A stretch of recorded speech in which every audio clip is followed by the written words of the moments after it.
According to the New York Times, before his arrest in 2008, a drug lord described as perhaps the biggest and most dangerous in Afghanistan was also on the United States payroll as a longtime American informer.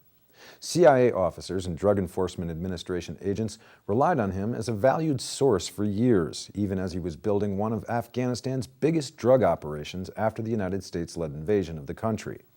Along the way, he was paid a large amount of cash by the United States.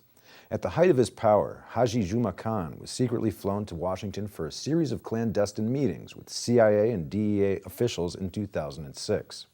Even then, the United States was receiving reports that he was on his way to becoming Afghanistan's most important narcotics trafficker by taking over the drug operations of his rivals and paying off Taliban leaders and corrupt politicians in President Hamid Karzai's government.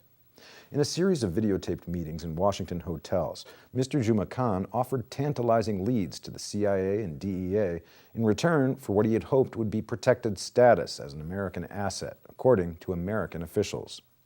And then, before he left the United States, he took a side trip to New York to see the sights and do some shopping.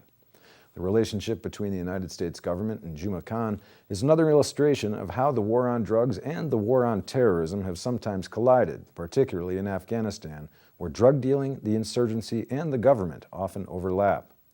Afghan drug lords have often been useful sources of information about the Taliban, but relying on them has also put the United States in the position of looking the other way, as these informers ply their trade in a country that, by many accounts, has become a narco state.